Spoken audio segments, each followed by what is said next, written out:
அனைவருக்கும் வணக்கம். சுபமாரிமுத்து திருப்பூர்லேருந்து இந்த பதிவு உங்களுக்காக.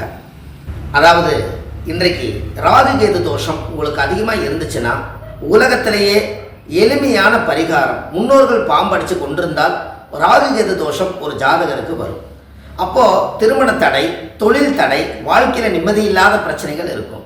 அதுக்கு ஆதி காலத்தில் முன்னோர்கள் செய்த பரிகாரமே ராகு கேது சிலை, சந்தான கோபாலகிருஷ்ணர் சிலையை, ராகு கேது சிலையை கருங்கல்லால், உயிரோட்டமுள்ள கருங்கல்லால் அந்த சிலை செஞ்சு 9 விதமான அபிஷேகங்கள் பண்ணி, அதை நவதானியத்தில் அபிஷேகம் பண்ணி, சுவாமிக்கு தேங்காய் பழம், பூமாலை, கல்கண்டு வாங்கி அர்ச்சனை பண்ணி, திருவாதிரை, சுவாதி, சதயம், அசுவனி, மகம், மூலம் இந்த நட்சத்திரங்கள் வரும் நாளில் ராகு கேது கோயிலில் அல்லது நாகம்மா கோயிலில் கொண்டு போய் பிரதிஷ்டை பண்ணிட்டீங்கன்னா உங்கள் ஜாதகத்தில் ராகு கேது தோஷம் நீங்கிடும்.